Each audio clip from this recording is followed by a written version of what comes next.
Hello, good morning, welcome back to my channel. তোমরা সবাই কেমন আছো? আশা করি তোমরা সবাই অনেক ভালো আছো, আর আমিও ভালো আছি। দেখো, আজকে সকাল সকাল স্নান টান সেরে নিয়ে একদম চলে এসেছি একটুখানি ঘরটা গুছিয়ে নিতে। মানে গোছানোই আছে, একটু ধুলোবালি পড়েছে আর কি, সেগুলোই পরিষ্কার করতে। আর যেহেতু এখন আমি দুটো জানালাই খোলা বন্ধ করে দিয়েছি, তার জন্য ধুলোবালিটা খুবই কম পরিমাণে এখন ঘরের মধ্যে ঢুকছে। তাও অনেক দিন ছাড়া ছাড়া একটু একটু মুছতে হয় আর কি। আর তোমাদের সঙ্গে আমি কিছুদিন ধরেই যে ভিডিওগুলো শেয়ার করছি, তোমাদের দাদাভাই আজকে হঠাৎ করে বলে বসলো, তুমি ভিডিওর মধ্যে এত ঝাড়ো কেন বলো তো? এত ঝাড়া ভালো নয়, একটু তো অন্য কিছুও বলতে পারো। মানে ওর হয়তো একটু অন্য কিছু শুনতে মন করেছে ভিডিওতে, তাই ভাবলাম চলো আজকে ভিডিওতে অন্য কিছু বলাই যাক।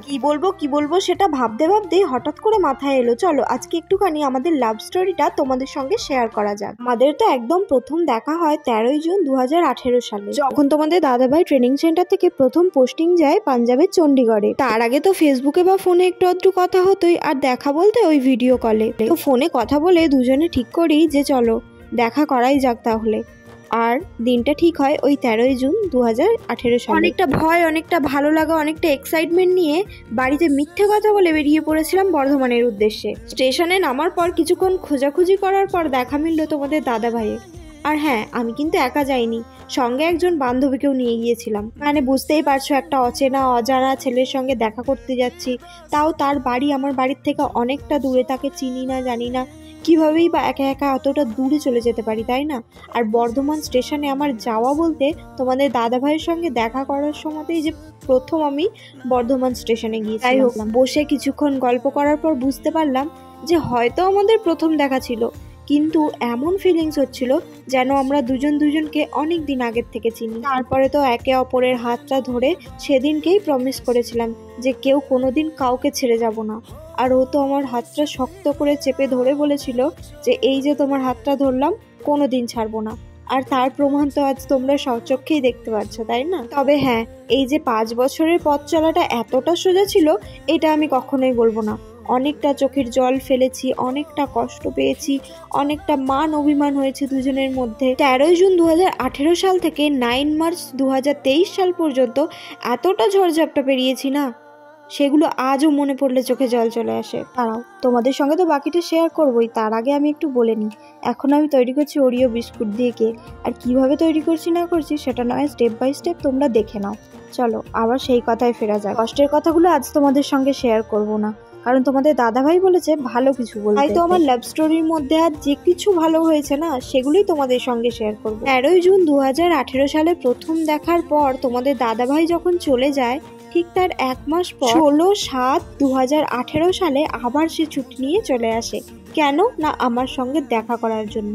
আর তার একটা শর্ত ছিল যে সে ইউনিফর্ম পরে হাওড়া স্টেশনে নামবে, আর আমাকে তাকে সবার সামনে গিয়ে জড়িয়ে ধরতে হবে। হ্যাঁ, আর আমি এটা করেও ছিলাম। কালকা ট্রেন থেকে হাওড়া 9 নম্বর প্ল্যাটফর্মে তোমাদের দাদাভাই নেমেছিল, আর আমি সকলের সামনে ওকে গিয়ে জড়িয়ে ধরেছি। সঙ্গে ছিল অনেকটা লজ্জা আর অনেকটা ভয় পাওয়া। তারপরে তো অনেকটা কষ্ট, অনেকটা হারানোর ভয় নিয়ে আমরা আমাদের সম্পর্ক নিয়ে এগিয়ে চললাম। দেখতে দেখতে একটা বছর কেটে গেল, আর এই 1 বছর যখন আমাদের কমপ্লিট হয়, তখনও তোমাদের দাদাভাই ছুটিতে এসেছিল 13ই জুন 2019 সালে। আমরা গিয়েছিলাম দক্ষিণেশ্বরে পুজো দিতে, যাতে আমাদের সম্পর্কটা ঠিক এভাবেই সারাটা জীবন চলে যায়, এটাই জানাতে গিয়েছিলাম মায়ের কাছে। আর এতটা কষ্ট পেয়েছি, এতটা ভালোবেসেছি দুজন দুজনকে, তাই হয়তো ভগবান আজ আমাদের দিকে মিলিয়ে দিয়েছে। ভগবান এটা প্রমাণ করে দিয়েছে যে হ্যাঁ, মন থেকে কিছু চাইলে সেটা পাওয়া যায়, অবশ্যই পাওয়া যায়। তবে এই 5 বছরের পথ চলাটা এতটাও কিন্তু সহজ ছিল না যতটা দেখে এখন মনে হচ্ছে। এই কথাগুলো না হয় তোমাদের সঙ্গে পরেই শেয়ার। তারপরে তো রাগ, অভিমান, ভালোবাসা সবকিছু নিয়েই আমাদের সম্পর্ক চলতে থাকবে। জানো তো, তোমাদের দাদাভাই যখন আমার সঙ্গে প্রথম দেখা করেছিল বর্ধমান স্টেশনে, তখন আমার জন্য এক গুচ্ছ গোলাপ ফুল নিয়ে এসেছিল। আর সেই গোলাপ ফুলগুলো আমি আজও যত্ন করে তুলে রেখে দিয়েছি আমার একটা ছোট্ট ব্যাগের মধ্যে। কোনো একদিন তোমাদের সঙ্গে অবশ্যই শেয়ার করব। হ্যাঁ, হয়তো গোলাপ ফুলগুলো আর সেই 2018 সালের 13 জুনের মতো তরতাজা নেই, কিন্তু তার মধ্যে যে ভালোবাসাটা লুকিয়ে আছে সেটা আজও খাঁটি হয়ে রয়েছে।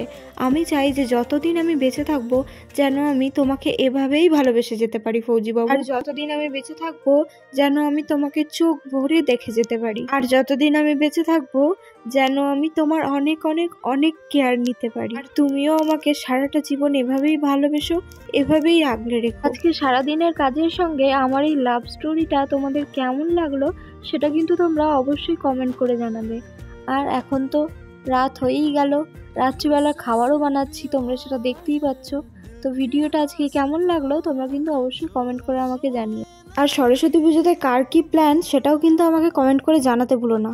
এবারে তো আবার সরস্বতী পুজোর দিনকেই ভ্যালেন্টাইন্স ডে পড়েছে, আর যদি বলো যে দিদিভাই তুমি ভ্যালেন্টাইন্স ডে পালন করবে না, না গো, কারণ আমার প্রথম ভ্যালেন্টাইন্স ডে ছিল 2019 সালে 14ই ফেব্রুয়ারি, যেদিনকে আমাদের দেশের 46 জন সৈনিক শহীদ হয়ে গিয়েছিল।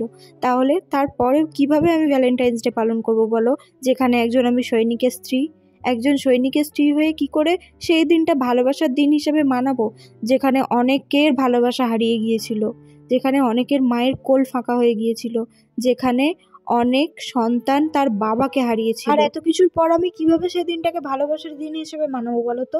আর যদি সত্যি ভালোবাসা কাদের মধ্যে থেকে থাকে না, তাহলে স্পেশাল করে কোনো দিন মানানোর প্রয়োজন হয় না, স্পেশাল করে কোনো দিন খোঁজার প্রয়োজন হয় না।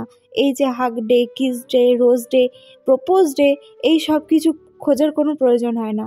প্রপোজ ডে তো রোজই হওয়া যায়, রোজ ডে তো প্রত্যেকবার যখন ফৌজিবাবু বাড়ি আসে আমার তখনই রোজ ডে হয়ে যায়। আর প্রত্যেকটা ফোন কলেই তো ভালোবাসায় ভরা থাকে, তাহলে আবার স্পেশাল করে 14ই ফেব্রুয়ারিটা মানানোরই বা কী দরকার? 14ই ফেব্রুয়ারিটা না হয় ভালোবাসার দিন হিসেবে না ভেবে সেই মানুষটার কথা ভাবি যে তার ভালোবাসাটাকে হারিয়েছে ওই দিনে। আর ঠাকুরের কাছে এটাই প্রার্থনা করি যেন আমাদের দেশের প্রত্যেকটা সৈনিক খুব ভালোভাবে, সুস্থভাবে তার ভালোবাসার মানুষের কাছে, তার মায়ের কাছে, তার সন্তানের কাছে ফিরে আসে প্রত্যেকটা বার।